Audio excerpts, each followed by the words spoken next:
Okay, so let's start with red ox. Red ox. I'm pretty sure you know the meaning of red ox. Reduction oxidation reactions. ठीक है? Reduction oxidation.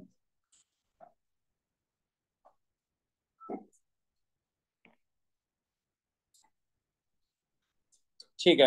So what we'll do is हम will quickly, यार देखो इसका 99% theory O level वाली है. एक दो नई चीजें बताऊंगा आपको, फिर पास से भर के सवाल शुरू करा दूंगा. ठीक है. हम यहाँ पर लिखते हैं ऑक्सीडेशन. एक जल्दी से कॉलम बना लेते हैं ऑक्सीडेशन का, एक कॉलम बना लेते हैं रिडक्शन का. ओ लेवल वाले 4 फैक्ट्स हैं, उनको रिवाइज करते हैं, उसके बाद हम इसको आगे स्टार्ट कर देते हैं. सर सबसे पहला फैक्ट ऑक्सीडेशन और रिडक्शन के लिए इन टर्म्स ऑफ ऑक्सीजन, ये करता है गेन ऑफ ऑक्सीजन. इसके अंदर होता है loss of oxygen. Agreed. Number 2, loss of hydrogen, इसमें होता है गेन ऑफ हाइड्रोजन. अग्रीड. अच्छा, बट देखें, it's sometimes it gets very tricky to determine when is hydrogen lost, when is oxygen lost. So the third point is actually very useful. Basically ये होता है loss of electron और electrons, एक या एक से ज्यादा इलेक्ट्रॉन और इलेक्ट्रॉन्स. इसके अंदर होता है गेन ऑफ इलेक्ट्रॉन और इलेक्ट्रॉन्स. बाय द वे, अक्सर लोग ओ लेवल में इसको याद करते हैं oil rig. Do you remember oil rig? Oxidation is loss, oil rig oxidation is loss, reduction is gain, ठीक है, of electron. Oil rig, just to remember, we use oil rig. अच्छा, then last, whenever there is oxidation, हम ये कहते हैं increase in oxidation number. Remember, increase in oxidation number. और जब reduction होती थी तो हम ये कहते थे decrease in oxidation number. Decrease in oxidation number. अच्छा, ऑक्सीडेशन नंबर लिखो या ऑक्सीडेशन स्टेट लिखो, एक ही बात होती है. नंबर ही स्टेट को डिफाइन करता है ना.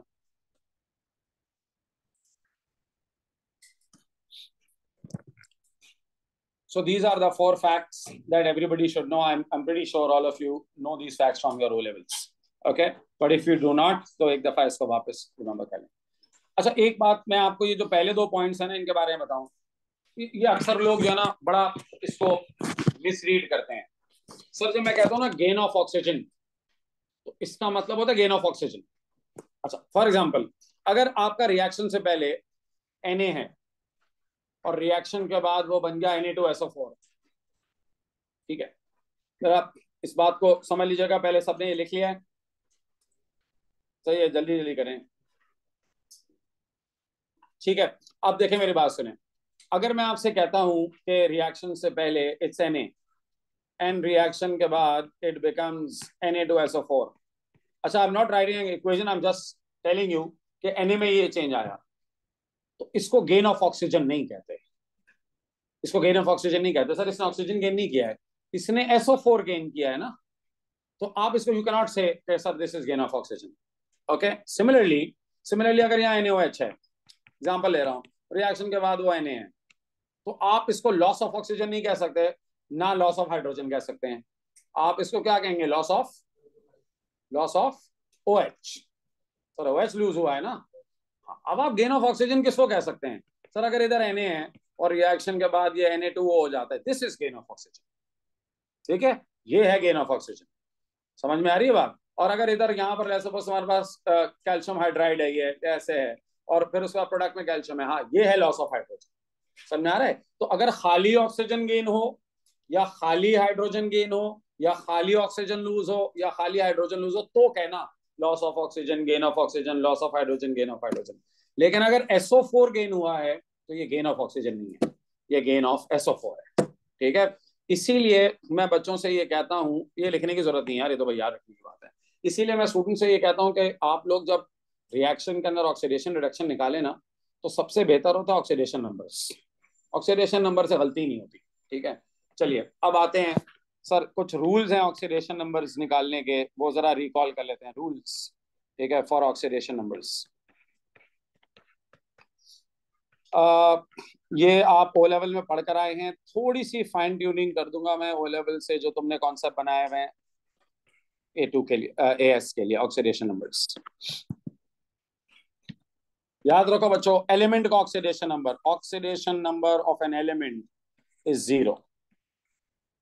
कोई भी एलिमेंट हो, चाहे वो मोलिकुलर फॉर्म में हो, चाहे वो एटॉमिक फॉर्म में हो, इज 0। एग्जाम्पल, अगर आप मुझसे कहेंगे oxidation number of sir Cl2 0, Na 0, helium 0, मतलब डायटोमिक फॉर्म में हो। अच्छा, अगर कहते सर ओजोन, सर ओजोन बेशक ट्राइटोमिक फॉर्म में है, एलिमेंट है ना, 0। डायटोमिक हो, ट्राइएटोमिक हो, मोनोएटोमिक हो, 0। Oxidation number is 0 for an element always. ठीक है, second, oxidation number of a compound is 0। Ionic हो, कोवेलेंट हो, doesn't matter. Example, oxidation number of, अगर एक आयोनिक कंपाउंड है NaCl 0, तो आयनिक है ना, उससे क्या फर्क पड़ता है, आयनिक है, कोवेलेंट है। ऑक्सीडेशन नंबर ऑफ, कोई और बताओ कोवेलेंट कंपाउंड, चलो कार्बन डाइऑक्साइड, सर कोवेलेंट है, 0। पूरे कंपाउंड का ऑक्सीडेशन नंबर 0 होगा।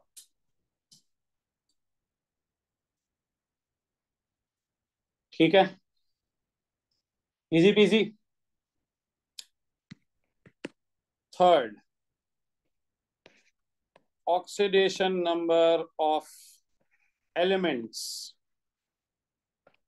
इन एन आयोनिक कंपाउंड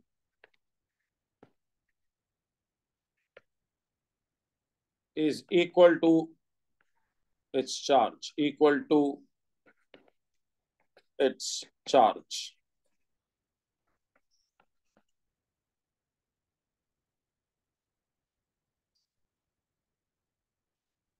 ठीक है, अच्छा देखते हैं एग्जाम्पल, NaCl। अब NaCl में Na का ऑक्सीडेशन नंबर होगा +1, Cl का ऑक्सीडेशन नंबर होगा -1, और पूरे कंपाउंड का क्या होगा, 0।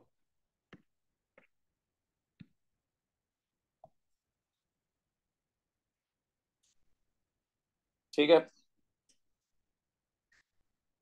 अनदर एग्जाम्पल, कोई अपनी मर्जी का बताओ, कोई भी आयनिक कंपाउंड बताओ, कोई भी बता दो यार। HCl आयनिक नहीं है, आयनिक बता दो। इतनी देर लगाओगे तो सुबह हो जाएगी। Al2O3 निकाल लेते हैं सर, Al2O3। एल्यूमिनियम का क्या चार्ज होता है इसके अंदर, एक एल्यूमिनियम का चार्ज +3 होता है ना, और ऑक्साइड का चार्ज क्या होता है, तो इसका ऑक्सीडेशन नंबर भी ऐसे ही है, तो एल्यूमिनियम का +3 और ऑक्साइड ऑक्सीजन का -2। ठीक है, सो एक्चुअली क्या होता है, एक एल्यूमिनियम का +3 है, जरा उसको आपने मल्टीप्लाई बाय 2 करना है, क्योंकि 2 एल्यूमिनियम है। और इसी तरह एक ऑक्सीजन का -2 है, लेकिन आपको उसको मल्टीप्लाई बाय 3 करना है, क्योंकि यहाँ 3 ऑक्सीजन है। सबको एडअप करोगे तुम्हारा आंसर किसके बराबर आ जाएगा, 0। एल्यूमिनियम का चार्ज क्या होता है, 3+ ना, ऑक्साइड का चार्ज होता है 2-। सो एक एल्यूमिनियम का 3+, लेकिन फॉर्मूले में 2 एल्यूमिनियम है ना, तो मल्टीप्लाई बाय 2। एक ऑक्सीजन का -2, क्योंकि फॉर्मूले में 3 है, तो मल्टीप्लाई बाय 3। सबको ऐड करोगे तो आंसर 0 के बराबर आ जाएगा। ओके, सही है, सबको रूल नंबर 3 क्लियर है, सब ओ लेवल में पढ़ा हुआ है ना। अच्छा, अगला, मैंने आपसे कहा ना, सिर्फ एक छोटा सा चेंज आएगा जो तुमने ओ लेवल से थोड़ा सा डिफरेंट लगेगा आपको, बल्कि वो भी सुनने में डिफरेंट होता है, वो एक्चुअली इतना डिफरेंट है नहीं।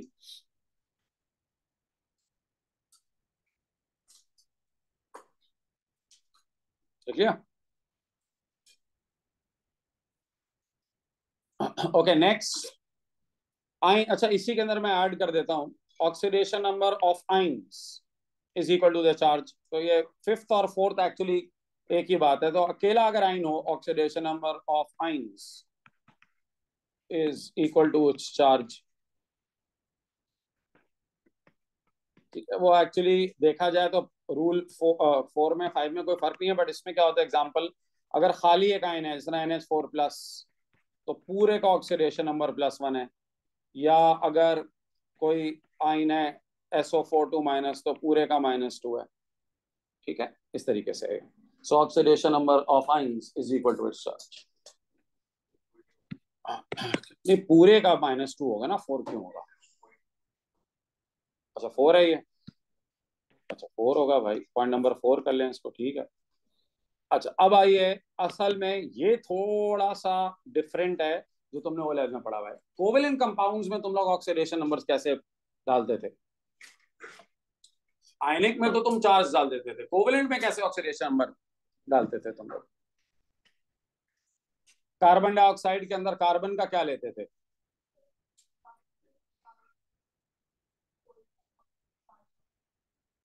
हाँ नहीं, ओ लेवल्स में क्या करते थे मैं ये पूछ रहा हूँ। ओ लेवल्स में कोई आयनिक कंपाउंड का ऑक्सीडेशन नंबर निकालने के लिए, अमोनिया के अंदर नाइट्रोजन का निकालने के लिए आता था, तो तुम क्या पुट करते थे? हैं, क्या करते थे, तो क्या मारते थे? अरे वाह यार, यार ये अच्छी जिंदगी है, तुक्कों पे गुजरती है। तो कुछ लोग तुक्के मार मार के ये भी ले आते हैं, ये भी मैंने देखा है। मैं बच्चों से पूछता हूँ कैसे आया, कह रहे हैं सर बस आ गया। ऐसे यार लोग बड़े खुश नसीब होते हैं, तुक्के मार मार के ए ले आते हैं वो। चलो भाई, अब जरा तुक्का खत्म करके इसकी लॉजिक लर्न कर लेते हैं। Sir oxidation number of elements in ionic in covalent compounds of elements in covalent compounds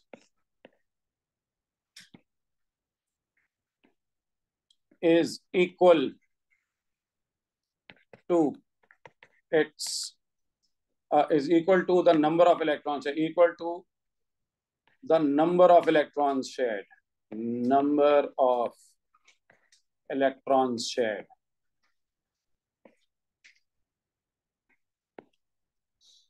आपको प्रॉबली पता नहीं था ओ लेवल्स में आप, लेकिन करते यही थे। अभी मैं आपको याद दिला देता हूँ, नंबर ऑफ इलेक्ट्रॉन शेयर्ड। अच्छा, लेकिन इसके अंदर एक की पॉइंट है। जो की पॉइंट है ना इसका, जो कि जाहिर आपको ओ लेवल में नहीं पता था, जो मोर इलेक्ट्रोनेगेटिव एलिमेंट है ना, मोर इलेक्ट्रोनेगेटिव एलिमेंट, उसको आप नेगेटिव ऑक्सीडेशन नंबर असाइन कर देते हैं। मोर इलेक्ट्रोनेगेटिव एलिमेंट का oxidation number is negative, is negative. और जो लेस इलेक्ट्रोनेगेटिव एलिमेंट होता है उसका ऑक्सीडेशन नंबर इज पॉजिटिव। बस ये तुम्हें वो लेवल में नहीं पता था, तुम प्लस माइनस एक अंदाजे से पुट कर देते थे। ठीक है, लेकिन एक्चुअल इसके पीछे लॉजिक ये होती है, जो ज्यादा इलेक्ट्रोनेगेटिव एलिमेंट है आप उसको नेगेटिव असाइन कर देंगे, और जो लेस इलेक्ट्रोनेगेटिव है आप उसको पॉजिटिव ऑक्सीडेशन नंबर असाइन कर देंगे। आपको इसकी 2 मिसालें याद दिलाता हूँ। सर पहली एग्जांपल इसकी है अमोनिया। अभी अमोनिया, सर अमोनिया के अंदर आपने इसका डॉट क्रॉस डायग्राम, क्योंकि हम बार बार डॉट क्रॉस डायग्राम नहीं बनाएंगे, लेकिन हमें लॉजिक पता होनी चाहिए ना। सर अमोनिया का डॉट क्रॉस डायग्राम याद है? एक नाइट्रोजन कितने इलेक्ट्रॉन शेयर कर रहा है? एक नाइट्रोजन अपने कितने शेयर कर रहा है? सर अपने बताओ, 3। तो नाइट्रोजन का ऑक्सीडेशन नंबर हो गया 3। एक हाइड्रोजन कितने इलेक्ट्रॉन शेयर कर रहा है? एक। सो हाइड्रोजन का ऑक्सीडेशन नंबर हो गया 1। लेकिन कितने हाइड्रोजन है मेरे पास? 3 हाइड्रोजन है, तो मल्टीप्लाई बाय 3। ठीक है, अब सर एक सेकेंड, मैं सर इसको इधर करके लिख दूं। लेकिन सर अब साइन असाइन करना है ना, ज्यादा इलेक्ट्रोनेगेटिव कौन सा है? FON, nitrogen third electro most electronegative element, तो सर ज्यादा इलेक्ट्रोनेगेटिव को आप कर देंगे नेगेटिव, और हाइड्रोजन इन दोनों में से लेस इलेक्ट्रोनेगेटिव है तो आप उसको कर देंगे पॉजिटिव, और ज़ाहिर है बीच में आप प्लस का साइन लगा देंगे। आप इनको ऐड करके देख लें, आंसर 0 आ गया, आंसर 0 आ गया। सो यहाँ पर 3 इसलिए नाइट्रोजन का, क्योंकि 3 इलेक्ट्रॉन शेयर करता है अपने, अपने कितने शेयर करा, अपने देखो उसके नाइट्रोजन के कितने हैं। अच्छा कुछ वजह कहते हैं सर इलेक्ट्रॉन तो 6 शेयर करा है, भाई अपने तो 3 है ना, टोटल 6 है लेकिन उसके अपने तो 3 डॉट्स है ना, ठीक है। सो अपने 3 शेयर कर रहा है तो ऑक्सीडेशन नंबर 3। एक हाइड्रोजन कितने शेयर कर रहा है, एक, तो उसका जो है वो एक, ठीक है। और क्योंकि यहाँ 3 हाइड्रोजन है तो मल्टीप्लाई बाय 3 कर दिया। अब प्लस माइनस कैसे लगाया, क्योंकि नाइट्रोजन ज्यादा इलेक्ट्रोनेगेटिव है तो माइनस, और क्योंकि हाइड्रोजन जाहिर है उसके मुकाबले में बहुत कम इलेक्ट्रोनेगेटिव है, ठीक है, या इलेक्ट्रोपॉजिटिव है तो प्लस। आगे बात समझ में सबको, पक्का, गुड। अगर आपको बात समझ में आ गई है तो जरा जल्दी से अब हम लोग कुछ एग्जाम्पल्स करते हैं इसके ऑक्सीडेशन नंबर्स निकालने की। उससे आप और ज्यादा सीखेंगे, उसमें आपको कुछ और नई चीजें सिखाऊंगा। अच्छा इसमें एक एग्जांपल और करा दूं just for you to know, क्योंकि फिर जब तुम क्वेश्चंस करोगे तो तुम लोगों को मुश्किल नहीं हो। अगर 3 एलिमेंट्स हैं किसी कंपाउंड के अंदर, देखें अब इसके there are 2 ways to do this. For example तुम्हारे पास एक कंपाउंड है HNO3, HNO3, ठीक है। सो सपोज करो एक कंपाउंड है HNO3। अब there are multiple ways of finding oxidation numbers, ठीक है। अब अगर तुम इसको 2 तरीके से सॉल्व कर सकते हो ऑक्सीडेशन नंबर अगर आपको सबके निकालने हैं। सर एक तरीका तो ये है कि इनमें से जो सबसे ज्यादा इलेक्ट्रोनेगेटिव है वो ऑक्सीजन है ना, तो एक ऑक्सीजन 2 इलेक्ट्रॉन, एक ऑक्सीजन यूजुअली 2 ही इलेक्ट्रॉन शेयर करता है। मैं बता रहा हूँ सिवाय किसके, मैं अभी आपको बताता हूँ। तो सर ये हो गया मल्टीप्लाई बाय 3 प्लस, अच्छा अभी नाइट्रोजन को 1 मिनट के लिए छोड़ दें, 1 मिनट के लिए छोड़ दें। तीनों में से सबसे लेस इलेक्ट्रोनेगेटिव कौन सा है, और वो कितने शेयर करता है, 1, तो उधर आप लिखते हैं 1। अब 0 लाने के लिए आपको नाइट्रोजन का नंबर एडजस्ट करना है। तो आप कहेंगे सर नाइट्रोजन का पॉजिटिव होगा या नेगेटिव होगा, सर वो डिपेंड करता है कि 0 किस तरह आएगा। सो अगर मुझे 0 लेकर आना है तो नाइट्रोजन का ऑक्सीडेशन नंबर क्या होना चाहिए, +5, ठीक है। तो मैं आपको रिपीट कर रहा हूं इसमें मैंने क्या किया, मैंने देखा सबसे ज्यादा इलेक्ट्रोनेगेटिव कौन सा है, वो है ऑक्सीजन। तो पहले मैंने उसको नेगेटिव ऑक्सीडेशन नंबर दे दिया -2, इसलिए क्योंकि ऑक्सीजन यूजुअली 2 इलेक्ट्रॉन शेयर करता है, ठीक है। आप इसका डॉट क्लॉज डायग्राम देखेंगे तो आप देखेंगे 2 इलेक्ट्रॉन्स अपने शेयर करता है, ठीक है। मल्टीप्लाई बाय 3 क्योंकि 3 ऑक्सीजन है। फिर मैंने देखा पूरे मॉलिक्यूल का सबसे लेस इलेक्ट्रोनेगेटिव एलिमेंट कौन सा है।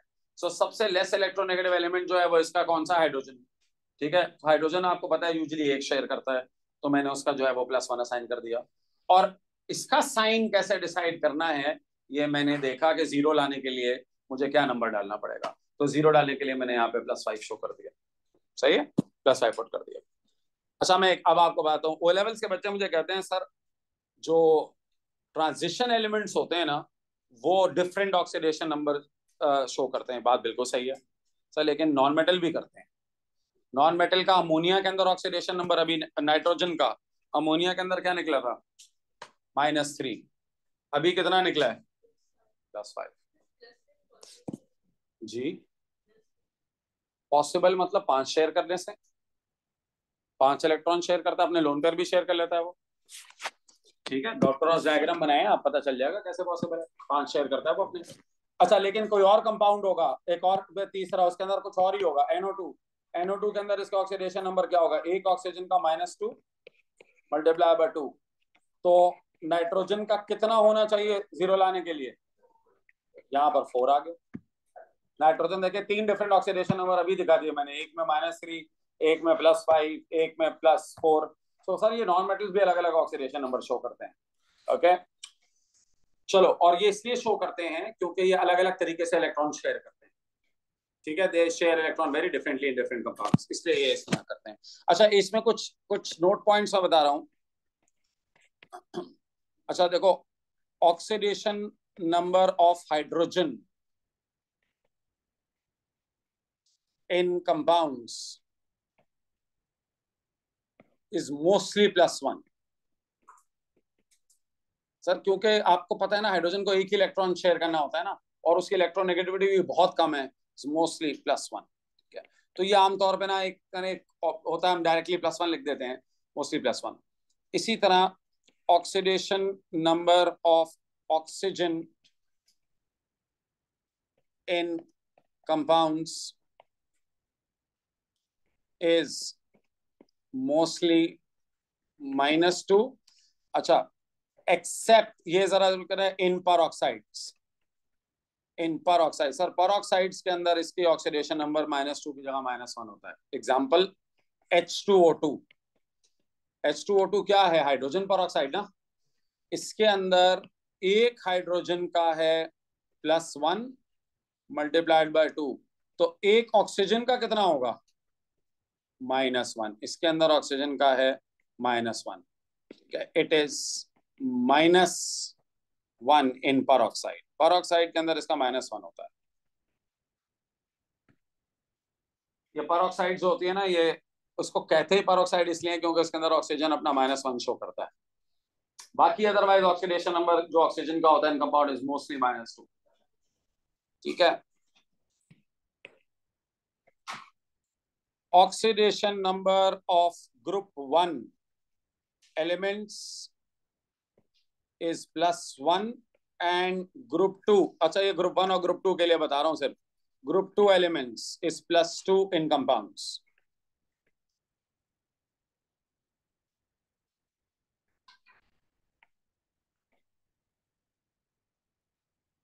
अच्छा, आप कहेंगे सर आपने ग्रुप 3 के लिए क्यों नहीं लिखा? क्योंकि ग्रुप 3 के लिए ऐसा होता ही नहीं है। ग्रुप 3 में ना वो कभी कभार अपना ऑक्सीडेशन नंबर चेंज कर लेते हैं। 1 और 2 का हमें पता है, जो ग्रुप 1 एलिमेंट्स होते हैं वो कंपाउंड्स के अंदर +1 शो करते हैं, और जो ग्रुप 2 एलिमेंट्स होते हैं वो कंपाउंड्स के अंदर +2 शो करते हैं। It's not always true for group 3 onwards.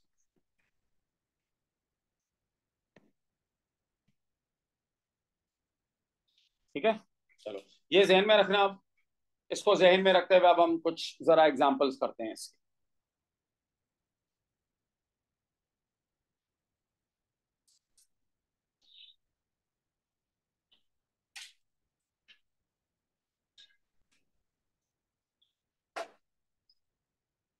ठीक है बच्चों, करें अब इसके एग्जांपल्स। चलो अभी आप लोगों ने करना है ये काम। पहले आप लोगों को मैं टाइम दूंगा इसको करने के लिए, उसके बाद फिर मैं आपको एक एक डिस्कस कर लूंगा। चलें, फाइंड द ऑक्सीडेशन नंबर्स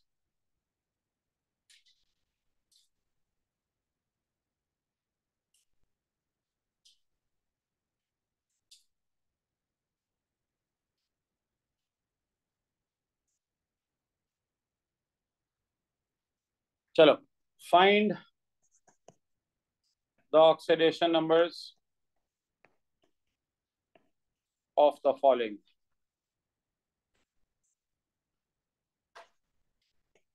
चलिए मैं आपको जरा इसके 5-6 एग्जांपल्स करा दूं question. Okay, part A, Mn in MnO4 minus. ठीक है, part B, C in H2CO3। Part C, N in NH4 plus.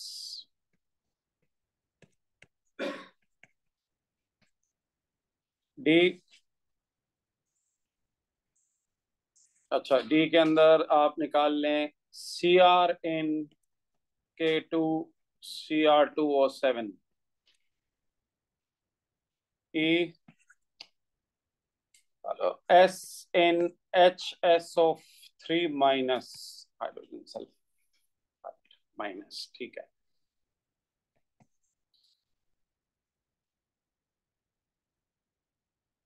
एक और कर लेते हैं बस। अच्छा, Cl in NaCl, अच्छा ये मैं जानबूझ के जरा FGH जरा दे रहा हूँ। Cl in NaClO, H है Cl in NaClO3। Cl in NaClO3। ठीक है, 4 और 4 8, आपके पास 8 है। I am giving you 5 minutes to complete this. एक सेकंड, मैं इसकी रिकॉर्डिंग पॉज करता हूं, फिर मैं इसको सॉल्व करूँ। Okay, now part A, part A में MnO4 पूरे पार्टिकल का ऑक्सीडेशन नंबर इज 0. Zero करो -1. I'm sorry. It's an ion, right? So it's -1 for the whole particle. एक ऑक्सीजन का -2 multiplied by 4 because there are 4 oxygens. So you have to find Mn. उसकी जगह x रख दो. बस simply then just solve it for x. तो x की वैल्यू कितनी आ जाएगी यहाँ पे? X की value is +7. So the oxidation number of Mn is +7. Then part B. What is part B? Part B is CnH2CO3. Okay, CnH2CO3. So the whole compound, पूरे compound का oxidation number है 0.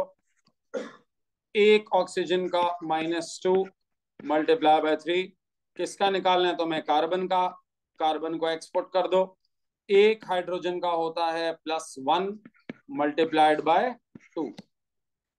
+1 multiplied by 2. Just solve for x. क्या आ गया x का answer? +4. ठीक है, easy. Then C part we have to find N in NH4 plus. NH4 plus पूरे particle का है +1. एक हाइड्रोजन का भी होता है +1 मल्टीप्लाइड बाय 4. सो आप नाइट्रोजन को एक्सपोर्ट कर दें. x की वैल्यू क्या आ जाएगी? -3. So nitrogen is -3. ठीक है. D part. Okay, how many of you got D correct? D is क्या है क्रोमियम का? +6. देखें, इट्स K2Cr2O7. पूरे का 0. It's a compound. पूरे का 0. एक ऑक्सीजन का -2 मल्टीप्लाइड बाय 7. 7 ऑक्सीजन है ना. अच्छा, यहाँ पर एक गलती जो अक्सर लोग करते हैं, कितने क्रोमियम है यहाँ? 2. सो मेक श्योर कि आप 2 क्रोमियम के या 2x रखें. ठीक है, क्योंकि लोग अक्सर यहाँ एक्सपोर्ट कर देते हैं, बट वो तो फिर 2 का निकल आएगा ना, आपको 1 का निकालना है. So put 2x. मैंने अभी आपको कहा ग्रुप 1 का जो ऑक्सीडेशन नंबर होता है वो कितना होता है? +1. बट वंस अगेन इसका +1 मल्टीप्लाइड बाय 2. तो 2 से भी मल्टीप्लाई करना है ना आपने. एक सेकेंड, मैं इसको जरा यूं लिख देता हूँ. सो एक सेकेंड. सो पोटेशियम का यहाँ पे मैं पुट कर देता हूँ. Potassium is twice of +1. 2 potassium है ना. Twice of +1 plus 2x for 2 potassiums, 2 chromiums. x के लिए सॉल्व किया, +6 आ गया. मतलब आई एक्सपेक्ट यार कि अब आप x को सॉल्व कर ही लेंगे यहाँ से आगे. ठीक है या नहीं? चलिए, मुबारक हो आपको. अच्छा, x is +6. ये सबको क्लियर हो गया? जिन जिन से पहले नहीं हुआ था, कैसे हुआ ये? s. Okay, then E part. E part is SnHSO3. HSO3 minus. पूरे पार्टिकल का है -1. एक ऑक्सीजन का है -2 मल्टीप्लाइड बाय 3. सल्फर का x, हाइड्रोजन का +1. Solve for x. कितना आ गया x? +4. Okay, then we have NaCl. तो यार मैं एक्सपेक्ट कर रहा था ये तो तुम लोग ओरली कर लोगे. ठीक है, F. सो NaCl इज, इसका -1 जाहिर है, तुम्हें पता है इसका +1 है. +1 -1. ठीक है, सो NaCl इज, Cl का इज -1. ठीक है, यहां तक क्लियर है? G और H पार्ट. G का आंसर क्या निकाला आप लोगों ने? +1. पक्का?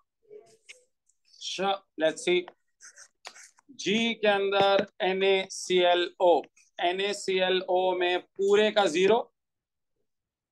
ज्यादा इलेक्ट्रोनेगेटिव क्या है, Cl या O? तो पहले आप O का पुट कर देंगे -2. ठीक है, O का -2 प्लस x प्लस Na का तो +1 होगा. Solve for x. +1 या 1. ठीक है, 1 भी इज फाइन. ठीक है, लास्ट वाला H पार्ट. NaClO3. NaClO3 में पूरे का 0, पूरे पार्टिकल का 0. एक ऑक्सीजन का -2. ठीक है, प्लस Cl का x, Na का in compound is +1. Solve for x, ये आ जाएगा +5. ऐसे ही है ना? -2 के साथ 3 भी है, -2 3 times plus x plus 1। Clear है सबको ये? +5। So this example is an important one two show कि क्लोरीन भी देखो कितने different different oxidation number show करते हैं, एक में -1, एक में +1, एक में +5। Will talk more about it when we study group 17, but आपको ग्रुप 17 में जाके पता चलेगा कि फ्लोरीन को छोड़ के बाकी हैलोजेंस ऐसा कर सकते हैं। चलें ऑक्सीडेशन नंबर निकालने आ गए हमें, पक्का? अच्छा सर, आप जरा एक दफा एक रिएक्शन के अंदर एग्जांपल कर लेते हैं, रिडक्शन की और ऑक्सीडेशन की ना, जस्ट टू रिकॉल के यहाँ पर क्या हो रहा है। अच्छा अब जरा देखें, एग्जांपल करते हैं, इसमें बताइएगा what is oxidise, what is reduced. अगर मैं कॉपर को पोटेशियम आयंस से रिएक्ट कराता हूँ, प्रोडक्ट साइड पे it's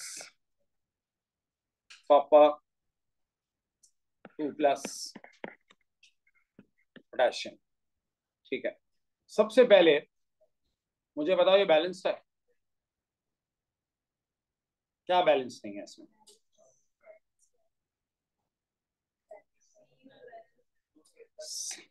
this equation is not balanced. अच्छा देखो ये क्यों बैलेंस नहीं है, आई टेल यू। सर इसके चार्जेस रिएक्टेंट और प्रोडक्ट साइड के इक्वल नहीं है, ठीक है। रिएक्टेंट साइड का जो ओवरऑल चार्ज है, इसका जो ओवरऑल चार्ज है वो है +1, और प्रोडक्ट साइड का जो ओवरऑल चार्ज है वो कितना है? +2। सर ये नहीं हो सकता, ठीक है। Remember a redox equation must be balanced for atoms and charges, must be balanced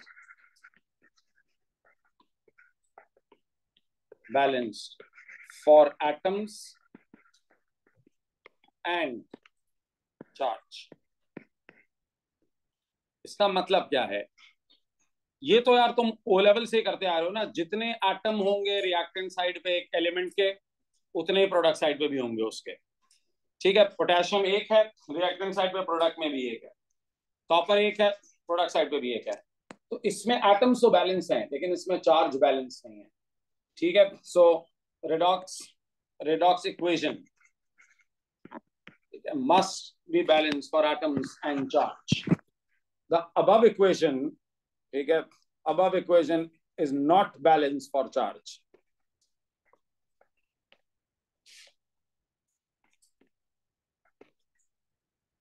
balanced for charge। Sir ये नहीं हो सकता कि चार्ज दोनों साइड का डिफरेंट हो, आपको उसको बैलेंस करना पड़ेगा। देयरफॉर आप उसका चार्ज बराबर करने के लिए क्या करेंगे, जरा आप कोई सजेस्ट करें। K+ के आगे 2 लगा दें, कॉपर को वैसे ही रखें 2+, K+ के आगे 2 लगा दें, इधर भी 2 लगाएंगे, जाहिर है दूसरी साइड पे भी आपको 2 करना पड़ेगा, एटम्स भी तो बैलेंस करने, ठीक है, एटम्स भी तो बैलेंस करने। सो अब आप चेक कर लें यहाँ पर इसका चार्ज कितना हो गया, 2+, प्रोडक्ट साइड का चार्ज कितना हो गया, 2+,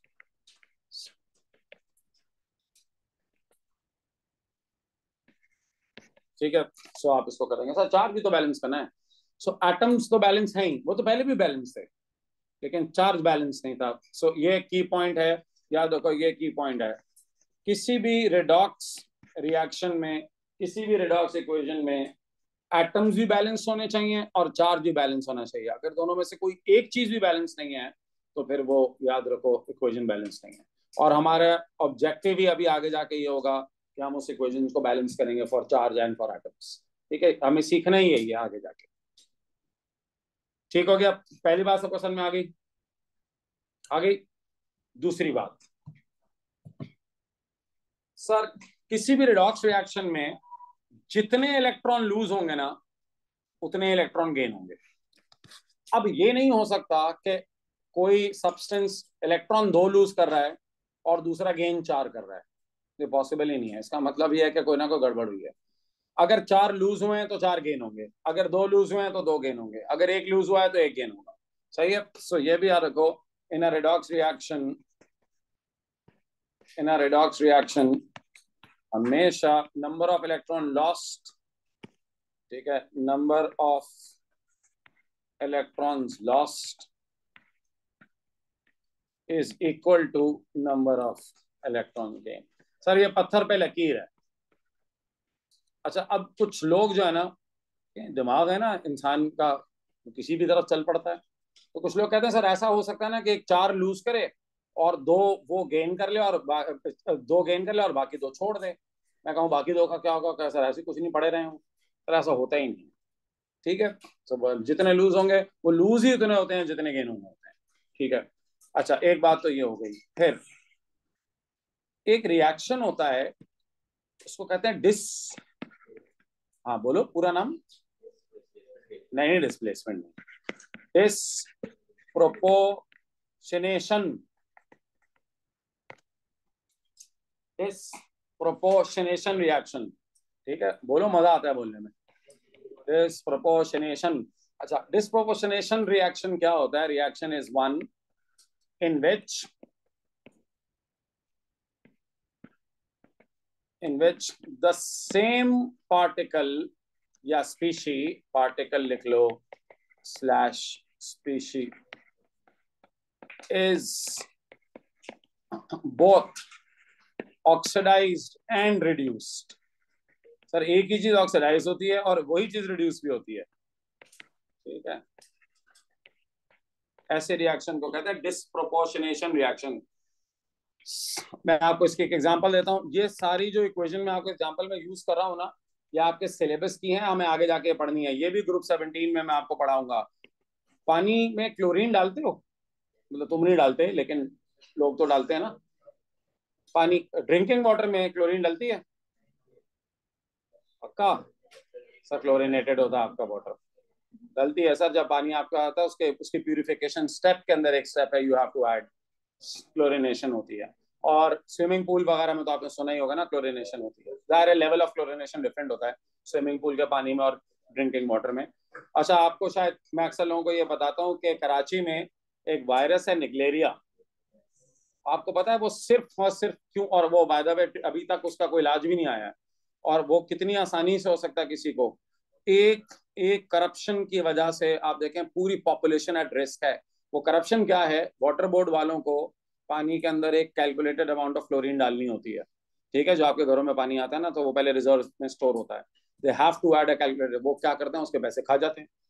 ठीक है, जो हर सरकारी इदारा हमारा करता है, पैसे खा जाता है। वो पैसे जो खा जाते हैं तो वो क्लोरीन जाहिर है नहीं डालते या कम अमाउंट में डालते हैं। जब वो क्लोरीन कम अमाउंट में डालते हैं तो वो जो बैक्टीरिया होता है निगलेरिया का, वो नहीं मरता।